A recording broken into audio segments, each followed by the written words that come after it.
So, is everyone guys? First of all, good evening to everyone once again.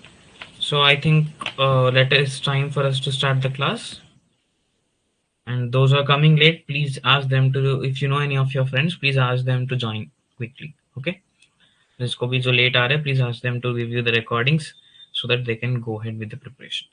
So come on. So till now, we have discussed molar conductivity and limiting molar conductivity. There are some things that basically some basic fundamentals that should be understand by everyone. ठीक है, कुछ fundamental concepts जैसे होते हैं जो समझ में आपको बेसिक जिनको बोलते हैं, जो एकदम बेसिक्स होती है, ठीक है, बेसिक टर्म्स की डेफिनेशन हो गया ऐसा टाइप का कुछ, ठीक है।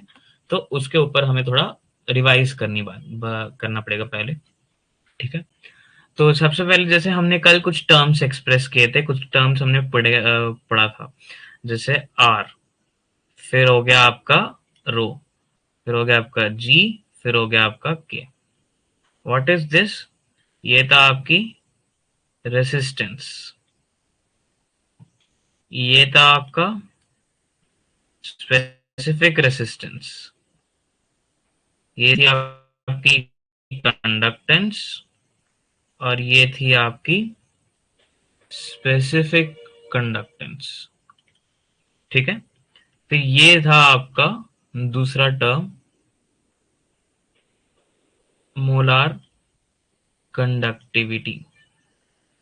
मोलार कंडक्टिविटी बेसिकली देखो, जब भी हम लोग कंडक्टेंस ये सारी टर्म्स की बात करते हैं ना, जैसे मोलार कंडक्टिविटी हो गया, लिमिटिंग कंडक्टिविटी हो गया, मतलब कंडक्टिविटी मतलब किसी भी चीज की एक प्रॉपर्टी होती है कंडक्टिविटी, मतलब उसके थ्रू करंट पास हो जाना है। जैसे मेरे अगर कोई मेटल है उसका एक कंडक्टिविटी मतलब उसका मेटल के थ्रू आयरन करंट पास हो रही है, ठीक है, मेटल के थ्रू करंट पास हो रही है, दैट इज द कंडक्टिविटी। तो बेसिकली अब जब मोलार कंडक्टिविटी, स्पेशली हम इलेक्ट्रोकेमिस्ट्री और इधर की बात करते हैं, तो क्या होता है मोलार कंडक्टिविटी? मतलब एक लिक्विड, एक अमाउंट ऑफ सॉल्यूशन है तुम्हारे पास VML, जिसमें तुमने अगर 1 मोल सॉल्ट डाला है या फिर कोई सा भी इलेक्ट्रोलाइट डाला है, सिंपली अगर इलेक्ट्रोलाइट डाला है आपने कुछ, और इसके वजह से ये जो रिजल्टिंग सॉल्यूशन की जो कंडक्टिविटी होती है ना, उसी को बोलते हैं हम मोलार कंडक्टिविटी। हमने मोलार कंडक्टिविटी इसलिए लिया क्योंकि 1 मोल ऑफ सब्सटेंस ले, इसलिए पर मोल, बेसिकली कंडक्टिविटी पर मोल, कंडक्टिविटी पर mole is your nothing but molar conductivity. और इसको और अच्छे तरीके से अगर आपको समझना है, so it is conductivity produced by 1 mole of electrolyte, ठीक है, 1 mole of electrolyte conductivity produced is called molar conductivity. दूसरी होती है equivalent conductivity. Equivalent conductivity, limiting equivalent conductivities मतलब जैसे इक्विवेलेंट वेट्स होते हैं ना आपके, जैसे 1 मोल हो गया यहाँ पे, तो जब इक्विवेलेंट वेट्स कंसिडर करते हो आप, तो वहां पे एक और होता है जैसे इक्विवेलेंट कंडक्टिविटी, ठीक है, एक मोलार कंडक्टिविटी होता है, एक इक्विवेलेंट कंडक्टिविटी होता है।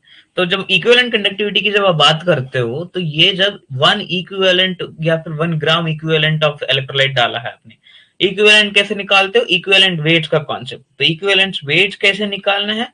तो आप स्टोइकियोमेट्री, जो हम लोग इक्विवेलेंट जो शुरुआत में पढ़े थे, electrochem some basic concepts of chemistry, जहां नॉर्मेलिटी हो गई, ये सभी हो गए, इक्विवेलेंट वेट्स होता है बेसिकली, वहां से आप इक्विवेलेंट कंडक्टिविटी कैसे निकालना है आप वहां से पता कर सकते हो। आई मीन द फॉर्मूला वाला जो पार्ट है, ठीक है। तो 2 कंडक्टिविटीज होती है, मोलार होता है, एक इक्विवेलेंट कंडक्टिविटीज होता है। अब ये हो गया मोलार एंड इक्विवेलेंट कंडक्टिविटी। पर भाई अब एक और नया टर्म है हमारे पास, जो कि लिमिटिंग कंडक्टिविटीज करके भी एक टर्म होती है, जो हम लोग अभी आगे आगे पढ़ने वाले हैं। तो before going to all that stuff, हम मुझे एक नया ये एक higher order thinking skills HOTS question बोल लो, या फिर कुछ एक्स्ट्रा नॉलेज के लिए टाइप क्वेश्चन बोल लो, जो यूजुअली IITs में आती है। नीट में आने के चांसेस भी हैं, पर नॉट एज हायर, थोड़ा चांस है, 40 to 50% चांसेस है इसका। तो वो क्या है भाई? वो है डेबी हकल ऑनसेगार इक्वेशन, डेबी हकल ऑनसेगार इक्वेशन, ठीक है। ये जो पार्ट है डेबी हकल ऑनसेगार इक्वेशन, इसी को हम लोग अभी आज डिस्कस करेंगे थोड़ा बहुत।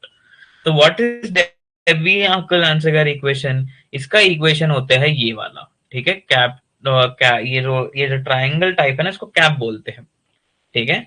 क्या क्या बोलते हैं उसको? जैसे आप देखो, जैसे फिजिक्स में इसको क्या बोलोगे? इसको थीटा बोलते हैं, है ना, इसको ओम बोलते हैं, ऐसे डिफरेंट डिफरेंट इस ये जो टर्म है इसको हम लोग कैप बोलते हैं, ठीक है। तो cap M is equal to cap not M minus A root C. तो भाई ये जो इक्वेशन है इसको ऐसे लिखा जाता है, ठीक है। तो यहाँ पे ये कैप हम ये क्या है भाई, ये तो हमें पता है मोलार कंडक्टिविटी, ये है मोलार कंडक्टिविटी। तो बेसिकली ये एक रिलेशन ये जो हकल ऑन्सगार इक्वेशन जो है ना, डीएच ऑन्सगार इक्वेशन बोल दो इसको, डीएच ऑन्सगार इक्वेशन भी बोल लो। तो ये डेबी हकल ऑन्सगार इक्वेशन, ये basically molar conductivity at particular concentration and molar conductivity at infinite dilution, इन दोनों के बीच के रिलेशन बताया। बेसिकली क्या होता है ना, जब भी आप कोई भी इलेक्ट्रोलाइट उसको डाइल्यूट करते हो, ठीक है, यानी उसको डाइल्यूशन कर रहे जा रहे हो, तो जब डाइल्यूट करते हो उसकी यूजुअली उसकी जो कंडक्टिविटी होती है वो लूज होती है। आई मीन देख जो आप खुद कॉन्सेंट्रेटेड ऑफ सोल्यूशन देखो, कॉन्सेंट्रेशन ऑफ सोल्यूशन जो कोई भी अगर आप सॉल्ट ले रहे हो, ठीक है, कोई भी सॉल्ट ले रहे हो, तो उसमें क्या होता है, आयंस होते हैं। तो देखो आप सभी को पता है दो टाइप के हम शुरुआत से दो टाइप के सेल्स पढ़ रहे हैं। कौन कौन से सेल, एक है आपका इलेक्ट्रोकेमिकल सेल, एक है आपका इलेक्ट्रोलाइटिक सेल, है ना। एक है आपका इलेक्ट्रोकेमिकल सेल, एक है आपका इलेक्ट्रोलाइटिक सेल। इलेक्ट्रोकेमिकल सेल में क्या होता था, केमिकल रिएक्शन से इलेक्ट्रिसिटी प्रोड्यूस होता था। लेकिन इलेक्ट्रोलाइटिक सेल में क्या हो रहा था, इलेक्ट्रिसिटी से केमिकल रिएक्शन होती थी। डैनियल सेल देखा वगैरह ये सब देखा। तो यहाँ पे जो करंट फ्लो होती है, ठीक है, तो बेसिकली आपने यहाँ पे एक जिंक का वो लिया था, फिर इस तरफ आपने एक कॉपर का रॉड लिया था, है ना, यहाँ पे वोल्ट मीटर लगा के देखा, तो यहाँ पे जिंक सल्फेट लिया था, कॉपर सल्फेट वगैरह अगर आपने किया था, तो बेसिकली इसमें जो इलेक्ट्रिसिटी किसके थ्रू फ्लो होती है, यहाँ पे फ्लो होती है थ्रू आयोन्स, और यहाँ पे फ्लो होती है थ्रू इलेक्ट्रॉन्स, ठीक है, इलेक्ट्रॉन्स एंड आयंस। अब बाय आयंस के थ्रू करंट फ्लो हो रही है, अगर स्ट्रॉन्ग इलेक्ट्रोलाइट है तो वो इजीली आयंस होता है, तो इजीली वो हो जाता है। तो आप खुद देखो कॉन्सेंट्रेटेड अगर सॉल्यूशन है आपका, तो मतलब उसमें क्या, आपका सोल्यूट ज्यादा है सॉल्वेंट कम है ना, सोल्यूट की कॉन्सेंट्रेशन है मतलब। तो बेसिकली आयॉन्स की कॉन्सेंट्रेशन भी ज्यादा होगी, तो वो एक तरीके से ज्यादा इलेक्ट्रिसिटी प्रोड्यूस करेगा, कंडक्टिविटी की ज्यादा होगी। तो बस कहने की मतलब यही है। तो आप उसको डाइल्यूट कर रहे हो, ठीक है, यहाँ पे आपका एक लिक्विड है, इसको डाइल्यूट कर रहे हो, डाइल्यूट करे जा रहे हो, तो ऐसे ऐसे इनफाइनाइट डाइल्यूशन, एक होती है infinite dilution eight particular concentration, जैसे एक्स मोल्स पे कॉन्सेंट्रेशन, ठीक है, एक होती है इनफाइनाइट डाइल्यूशन। इनफाइनाइट डाइल्यूशन को क्या नॉट एम, और सिंपल वाले को उसको एम एम बोलते हैं। इसी को हम लोग लिमिटिंग डाइल्यूशन या फिर लिमिटिंग कंडक्टिविटी भी बोलते हैं, मोलर कंडक्टिविटी, इनफाइनाइट डाइल्यूशन, ठीक है। तो ये हो गया आपका ग्राफ। अब इसको इस चीज को आप प्लॉट करो, ठीक है। अब आपका ग्राफ कैसा है, cap M is equal to cap not M minus A root C. तो इसको कंपेयर करो, y is equal to M X plus C. तो इसमें से आप कंपेयर करके निकालोगे तो y एक्सिस में आपका है कैप एम, x एक्सिस में है आपका रूट सी। फिर आपका स्लोप कैसा है, slope is negative slope, minus A is your negative slope, clear. y is equal to M X plus C, तो आपकी स्लोप क्या है, यहाँ पे नेगेटिव स्लोप है यहाँ पे। तो नेगेटिव स्लोप होने के तहत आप इसको कैसे ग्राफ बनेगा, इसका ग्राफ कैसे होगा गाइस, आप इसको अगर आप ग्राफ बनाते हो, ये आपका y एक्सिस हो गया, ये आपका x एक्सिस हो गया। x एक्सिस में आपका रूट सी कॉन्सेंट्रेशन और मोलार कंडक्टिविटी। तो मोलार कंडक्टिविटी और कॉन्सेंट्रेशन के रिलेशंस में देखो, अब भाई स्लोप नेगेटिव है, या तो ये होगा या तो ऐसा होगा, है ना, ये दोनों स्लोप्स। तो ये जो है ये स्ट्रॉन्ग इलेक्ट्रोलाइट्स का ग्राफ है, और ये जो है आपका वीक इलेक्ट्रोलाइट्स का ग्राफ है। तो आप पूछोगे सर आपके अलग अलग रिलेशंस क्यों आ रहे हैं, तो इसको हम जब फैक्टर्स ऑफ कंडक्टिविटी पढ़ेंगे तो वहां पे डिपेंड होता है। तो before going strong electrolytes weak electrolytes ये सब पे जाने से पहले हमें एक छोटी सी चीज पढ़नी है, व्हाट इज ए, ठीक है, व्हाट इज ए। तो प्लीज एक बार ये जो रिटर्न वाला फॉर्मेट है इसको आप एक बार नोट डाउन करें, और आई मीन इसमें एक रीडिंग करें इस चीज को। Just for 1 minute, please read this slide.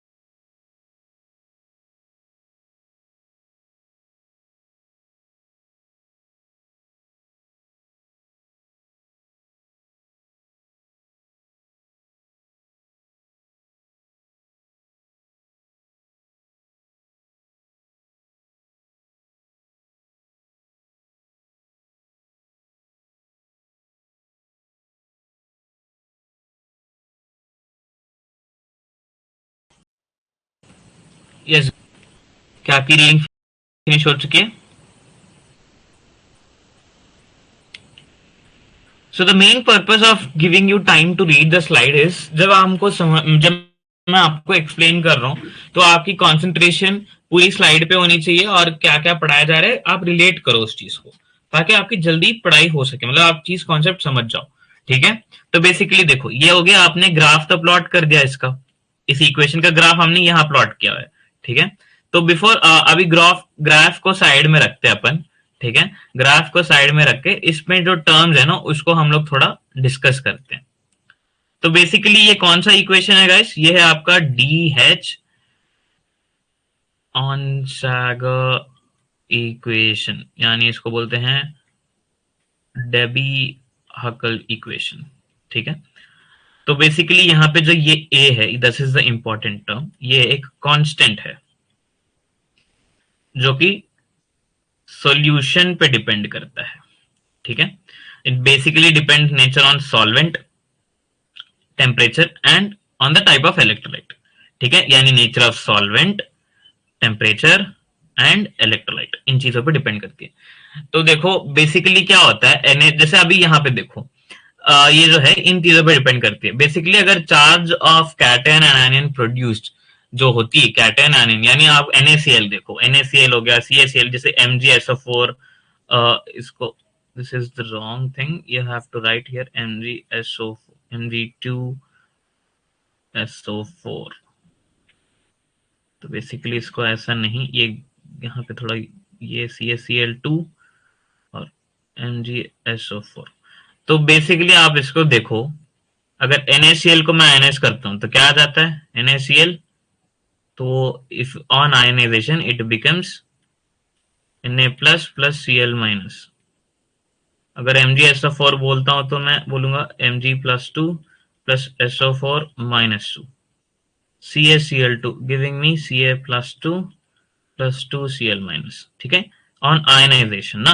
तो अब कैटायन और आयनायन की चार्ज देखो, कैटायन और आयनायन की रेशियोज देखो, यहाँ पे 1:1 है इसमें, यहाँ पे 2:2। सो आप 2:2 ही लिखो, हालांकि वो दोनों 1:1 ही होने सॉल्व करने पे, पर 2:2 रेशियो में। और यहाँ पे देखो 2:1। तो बेसिकली इन सारी जो वैल्यूज है ना, इस वैल्यूज पे ए डिपेंड करती है। तो इन शॉर्ट अगर मैं ए की बात करूं, ये basically depends on nature of solvent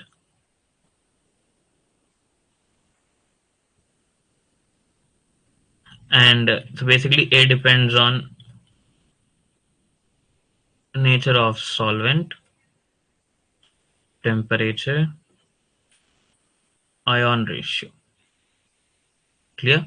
So this is what is called Debye-Huckel-Onsager equation. Debye-Huckel-Onsager equation. So guys, यहां तक समझ में आया सब चीज?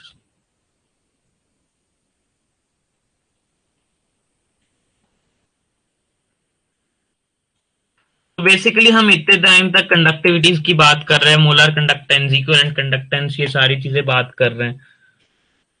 तो बेसिकली यहाँ पे क्या है, मोलार कंडक्टिविटी, यहाँ पे डिफरेंट टाइप्स ऑफ कंडक्टिविटीज हैं। ठीक है, तो हम लोग कंडक्टिविटी, मोलार, इक्विवेलेंट, इतने सारे बात करें, तो उसको अफेक्टिंग फैक्टर्स क्या है देखो। सबसे बेसिक फैक्टर तो भाई nature of electrolyte.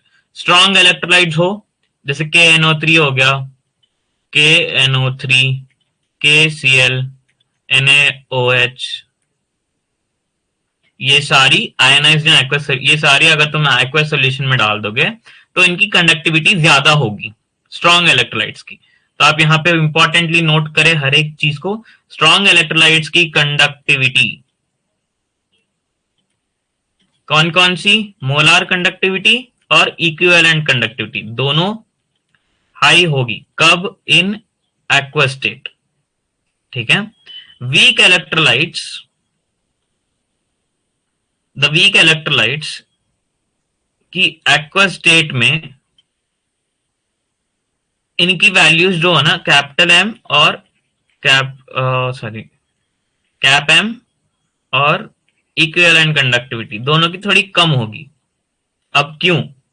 Because less ionisation extent. ठीक है, आयनाइजेशन एक्सटेंट इनकी कम होती है, वीक इलेक्ट्रोलाइट्स कम आयनाइज होते हैं, उसमें ज्यादा होता है। अब दूसरी बात, कॉन्सेंट्रेशन ऑफ सॉल्यूशन। ठीक है, सॉल्यूशन की कॉन्सेंट्रेशन, ये तो हो गया आपका नेचर ऑफ इलेक्ट्रोलाइट, आपको स्ट्रांग है क्या है वीक, वो हो गया। अब दूसरी बात आते हैं कॉन्सेंट्रेशन ऑफ सॉल्यूशन, जो बेसिकली हम लोग अभी ग्राफ की बात कर रहे थे, that is the most important. तो देखो, कॉन्सेंट्रेटेड सॉल्यूशंस, अगर स्ट्रांग इलेक्ट्रोलाइट लिया है तुमने, तुमने क्या लिया है, स्ट्रांग इलेक्ट्रोलाइट लिया हुआ है, एक स्ट्रांग इलेक्ट्रोलाइट लिया है और उसका कॉन्सेंट्रेटेड सॉल्यूशन होती है। ठीक है, सबसे पहली बात यहां पे नोटिस करो, हमने क्या लिया है, स्ट्रांग इलेक्ट्रोलाइट का कॉन्सेंट्रेटेड सॉल्यूशन। दूसरा होता है एक एक्वस सॉल्यूशन। एक्वस सॉल्यूशन में सॉल्वेंट हमेशा आपका पानी होता है, जिसका कॉन्सेंट्रेशन ग्रेटर देन सोल्यूट होता है, तो इसको हटा दो। अभी कॉन्सेंट्रेटेड सॉल्यूशंस में देखो, तो सबसे पहले ये स्ट्रॉन्ग इलेक्ट्रोलाइट है, कॉन्सेंट्रेटेड सॉल्यूशन, तो सबसे पहले कैटायन प्लस एनायन में स्प्लिट होगा। ठीक है, कैटायन और एनायन में स्प्लिट होनी है। अब ये सारी क्या है, आयॉन्स। जब आयॉन्स होगा तो उसमें इंटर आयनिक कॉन्सेंट्रेशन, तो बेसिकली ये जो कंडक्टिविटी होती है, कंडक्टिविटी किस चीज पे, आयॉन्स की कंडक्टिविटी की बात होती है। ठीक है, कंडक्टिविटी मतलब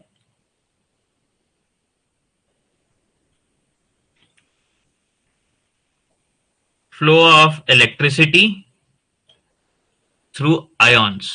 सो अगर आयॉन्स की काइनेटिक एनर्जी या फिर फ्लो की बात कर लो, ऐसे ऐसे प्रॉपर्टीज की बात करो, अगर ये ज्यादा है, अगर this is high, so that means conductivity is also high, correct? तो सिमिलरली स्ट्रॉन्ग इलेक्ट्रोलाइट्स की कॉन्सेंट्रेटेड सॉल्यूशन होती है और एक होता है एक्वस सॉल्यूशन। कॉन्सेंट्रेटेड सॉल्यूशन में क्या होता है, सोल्यूट का जो कॉन्सेंट्रेशन होता है ना, वो ज्यादा होता है और इसमें सॉल्वेंट का ज्यादा होता है। कॉन्सेंट्रेटेड और एक्वस में यही डिफरेंस होता है। तो जब कॉन्सेंट्रेटेड सॉल्यूशन और स्ट्रॉन्ग इलेक्ट्रोलाइट की बात करते हो, तो वहां पे आयॉन्स की कॉन्सेंट्रेशन ज्यादा है, जैसे NaCl ले लिया आपने। ठीक है, NaCl की Na प्लस होती है और एक Cl माइनस होती है, तो इनकी कॉन्सेंट्रेशन ज्यादा होने जाने पे, लेकिन एक्वस सॉल्यूशन में क्या होता है, एक्वस सॉल्यूशन में Na plus, Cl minus, H plus, OH minus, ऐसे डिफरेंट डिफरेंट आयन्स होती हैं। तो आयन्स, जब जो जो आयन्स होती हैं, इनके बीच में क्या हो, कौन सी अट्रैक्शन होती है, इंटर आयोनिक अट्रैक्शन होती है। ठीक है, कौन सी अट्रैक्शन होती है, इंटर आयोनिक अट्रैक्शन होती है। तो because of this inter ionic attraction, कौन से वाले केस में, अगर कॉन्सेंट्रेटेड सॉल्यूशंस में ज्यादा आयॉन्स है तो ज्यादा इंटर आयोनिक अट्रैक्शन होती है। ठीक है, जब ज्यादा अट्रैक्शन होगा, ठीक है, तो ज्यादा अट्रैक्शन होगा तो आयॉन्स की स्पीड क्या हो जाएगी, कम हो जाएगी। जब स्पीड कम हो जा रही है तो कंडक्टिविटी हो ही नहीं रही है, तो that means low value of molar and equivalent conductivity, molar and equivalent conductivity. Clear? तो आप अगर यहाँ पे क्या समझ आया, कॉन्सेंट्रेटेड सॉल्यूशन है स्ट्रॉन्ग इलेक्ट्रोलाइट्स का, तो उनके आयन इंटर आयनिक कॉन्सेंट्रेशन की वजह से उनकी स्पीड ऑफ आयन्स जो है, यानी कंडक्टिविटीज जो है, कम हो जाती है। ठीक है, तो दूसरा, अगर आप उसी चीज को, अब यहाँ पे कॉन्सेंट्रेटेड सॉल्यूशन, आप उसको डाइल्यूट कर रहे हो। ठीक है, हमारे पास सबसे पहले मेरे पास मोलर कॉन्सेंट्रेशन है, तो सिंपली बात, अगर आप इसको और अच्छे से समझना चाहते हो, तो देखो, पहले है मेरे पास 1 मोलर NaCl, फिर उसके बाद मेरे पास 2 मोलर NaCl है। ठीक है, तो ये इसकी कॉन्सेंट्रेशन ज्यादा है, इसकी कॉन्सेंट्रेशन कम है। ठीक है, तो इसकी ज्यादा है तो इसकी कंडक्टिविटी ज्यादा होगी, सॉरी, इसकी कंडक्टिविटी कम होगा, इसकी कंडक्टिविटी ज्यादा होगा। क्यों? ये डाइल्यूशन, ये डाइल्यूटेड है थोड़ा, I mean not as concentrated as this, but ये थोड़ा डाइल्यूटेड है आपका। जब डाइल्यूट होगा तो जिसकी वजह से लेस इंटर आयोनिक इंटरैक्शंस, जिसकी वजह से speed of ions increase. Clear? तो डाइल्यूशन की वजह से इंटर आयोनिक अट्रैक्शंस कम होती हैं, जिनकी वजह से कंडक्टिविटी इंक्रीज हो जाती है। ठीक है, दूसरा लिमिटिंग वैल्यू। लिमिटिंग वैल्यू यानी molar conductivity eight zero concentration और एट इनफाइनाइट डाइल्यूशन, मतलब जीरो, अगर कोई कॉन्सेंट्रेशन ही नहीं है भाई, ठीक है, जीरो कॉन्सेंट्रेशन या इनफाइनाइट डाइल्यूशन, दोनों टर्म्स एक ही हैं। आप ध्यान से सुनो, एक टर्म है आपके पास जीरो कॉन्सेंट्रेशन, दूसरा है इनफाइनाइट डाइल्यूशन। डाइल्यूशन मतलब आप सॉल्वेंट की कॉन्सेंट्रेशन बढ़ा रहे हो। ठीक है, इनिशियली आपका सोल्यूट है आपके पास और आपके पास है सॉल्वेंट। ठीक है, तो यहाँ पे जीरो कॉन्सेंट्रेशन मतलब सोल्यूट की कॉन्सेंट्रेशन जीरो, सॉल्वेंट फटे सारे, पूरा 100% यही है। तो इनफाइनाइट डाइल्यूशन मतलब तब तक तुम डाइल्यूट करोगे, डाइल्यूट किसको करते हो, कॉन्सेंट्रेटेड चीज को डाइल्यूट करना होता है। तो भाई कॉन्सेंट्रेटेड चीज यहाँ पे कुछ है ही नहीं, डाइल्यूट मतलब सिर्फ पूरा सॉल्वेंट ही सॉल्वेंट है, तो जीरो कॉन्सेंट्रेशन या इनफाइनाइट डाइल्यूशन। इस वाले स्टेट पे जो कंडक्टिविटी होती है उसको बोलते हैं हम limiting conductivity, cap not M, cap not equivalent, अगर इक्विवेलेंट है तो मोलर जो भी है, ठीक है। तो इनकी रिलेशंस देखो, अगर मुझे ये वैल्यू चाहिए तो मुझे ग्राफ पे चाहिए, तो ग्राफ अगर वैल्यू निकालनी है, लेकिन अब ये जो वीक ये तो हो गया स्ट्रॉन्ग इलेक्ट्रोलाइट्स का, तो हमने निकाल लिया यहाँ पे, ठीक है। तो जब स्ट्रॉन्ग इलेक्ट्रोलाइट्स ले रहे हो, ठीक है, केसीएल आराम से आयनाइज हो रहा है, तो उसकी ग्राफ एकदम अच्छे से स्ट्रेट लाइन हो रही है। तो वीक इलेक्ट्रोलाइट्स से आप ग्राफ देखो तो ये एकदम ये हाइपरबोलिक ऐसे कर्व आया है, ठीक है। कोई एक्चुअल वैल्यू तो यहाँ पे मुझे मिली नहीं है, ठीक है। यहाँ पे देखो ये वाली वैल्यू जो है ये स्ट्रॉन्ग इलेक्ट्रोलाइट्स की है, अगर आप इस ग्राफ में ध्यान से देखो तो ये वाली जो वैल्यू ये स्ट्रॉन्ग इलेक्ट्रोलाइट्स की, पर वीक इलेक्ट्रोलाइट्स का कैप नॉट एम तो कहाँ है, ये तो मुझे नहीं पता। तो इसको डिटरमाइन करने के लिए एक लॉ आया है, कोलराश लॉ, ठीक है। ये रहा कोलराश लॉ। कोलराश लॉ बोलते हैं ये इसलिए क्योंकि ये कंडक्टिविटी ऑफ वीक इलेक्ट्रोलाइट्स यानी लिमिट वैल्यू जो होती है वो पता करने के लिए हमने कोलराश लॉ इंट्रोड्यूस किया हुआ है। क्लियर? सो कोलराश लॉ बेसिकली जो उसकी इक्वेशन और एप्लीकेशन हम एक साथ पढ़ेंगे। बिफोर गोइंग देयर हम टेम्परेचर पढ़ लेते हैं। अगर तुमने टेम्परेचर बढ़ाया इंट्रायनिक attractions,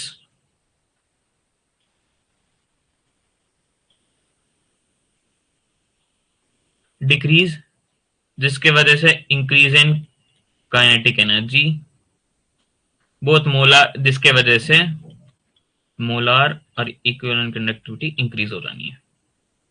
this is the effect of temperature. Clear? Now will start with electrolysis, ठीक है। So before going to electrolysis, कोई किसी को कुछ डाउट है?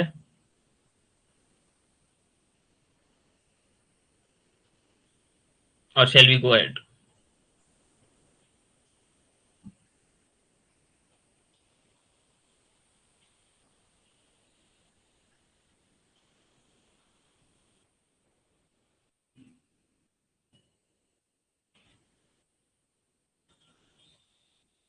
Is everything clear? Shall we go ahead? Okay. So now we'll start with electrolysis.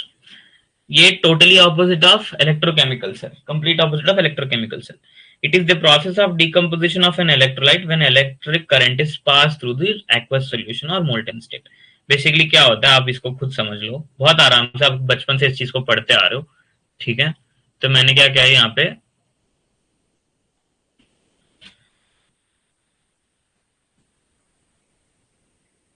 इसमें मैंने करी NaCl की एक्वस सॉल्यूशन, और मैंने क्या किया, दो प्लेट इलेक्ट्रोड्स लिए हैं यहाँ पे, again same normal metal electrodes जो भी हैं, ठीक है, उनको मैंने बैटरी से कनेक्ट किया। ये आपका नेगेटिव, ये पॉजिटिव, ये आपका नेगेटिव, ये आपका पॉजिटिव। अब ये जो है ना, ये Na+ और Cl- चाहिए। Cl- जाके यहाँ पे डिपॉजिट होगा, Na+ जाके यहाँ डिपॉजिट होना चालू करेगा जब आप करंट पास करते हो, ठीक है। जब ये मतलब यहाँ पे आपने इलेक्ट्रिक करंट आपने पास किया है, जिनकी वजह से यहाँ पे रिएक्शन होके ये अपनी जगह यहाँ पे positive goes negative, negative goes towards positive, opposite वाला चीज, ठीक है। This is basically called electro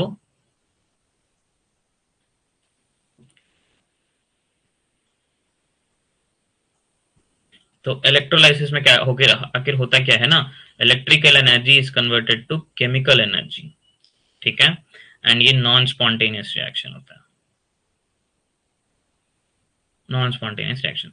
so basically यहाँ पे क्या होता है, एक जगह पे ना both oxidation reduction takes place in same cell, तो यानी ऑक्सीडेशन और रिडक्शन दोनों सेम सेल में होते हैं।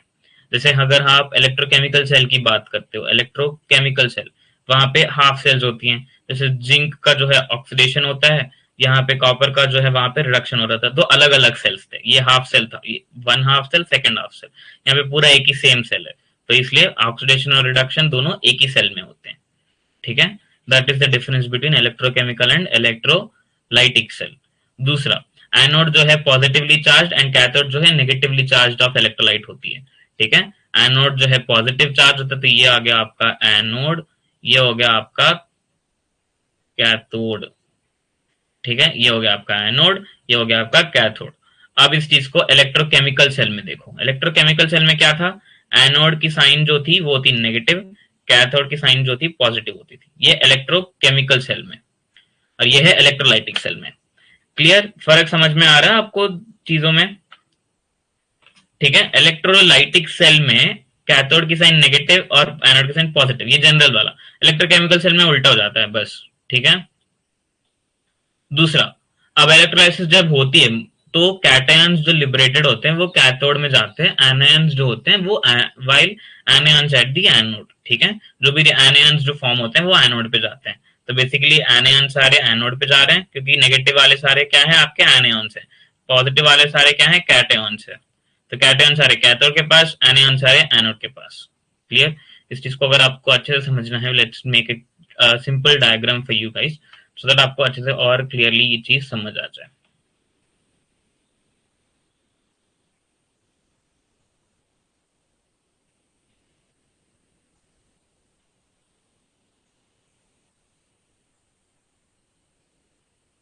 तो ये लिया एक अपन ने इलेक्ट्रोड,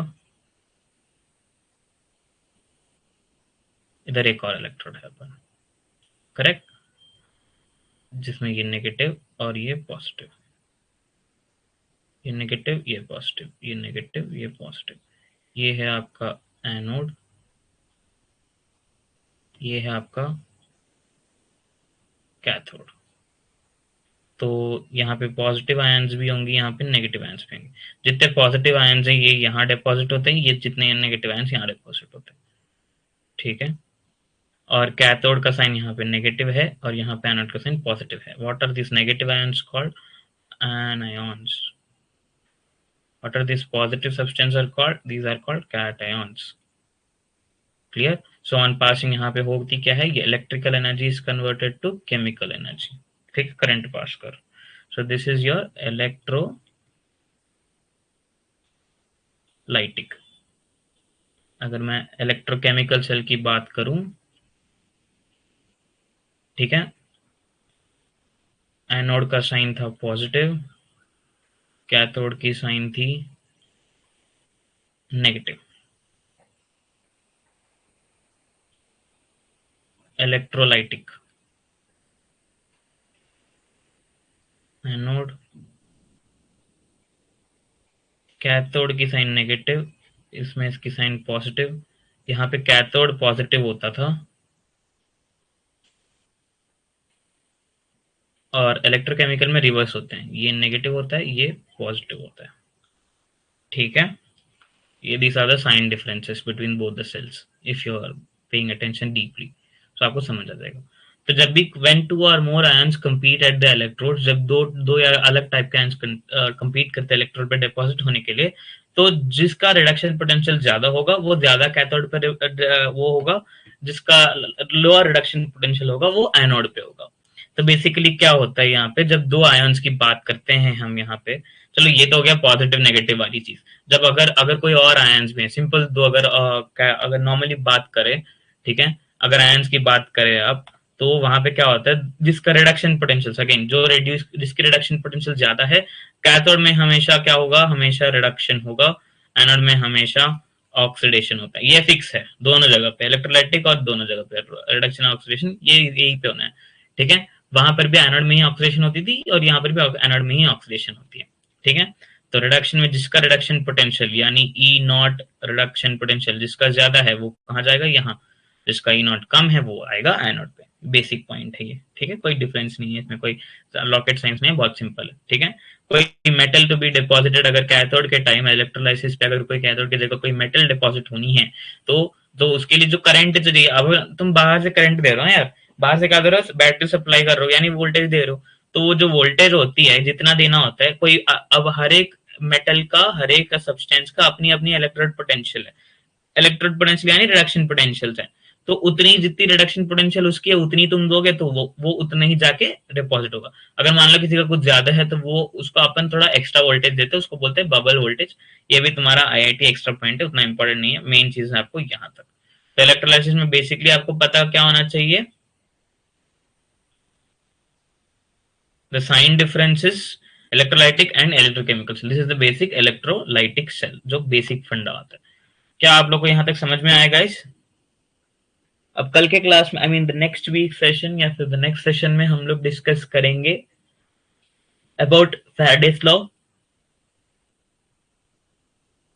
हार्डली एक क्लास लगेगा, फैराडेस लॉ, कोलराश लॉ, और आपके applications of Kohlrausch law and batteries, इन पे डिस्कस करेंगे। तो बेसिकली आप घर में बैटरीज यूज करते हो, ये सब है ना, उसके ऊपर एक सेशन होगा, दैट्स इट। उसके बाद और कोई चीज नहीं होगा। I hope everything is clear.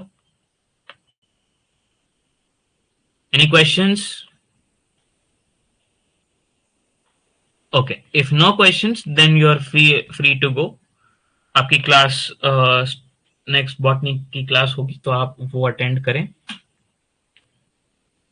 ठीक है। So please make sure you are revising all the things, notes को आप ध्यान से पढ़ते रहो।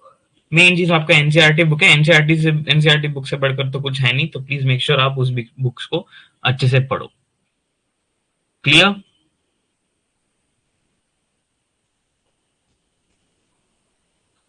So thank you for your attention. Let's meet in the next week. Enjoy the weekend, do hard work, and all the best, guys.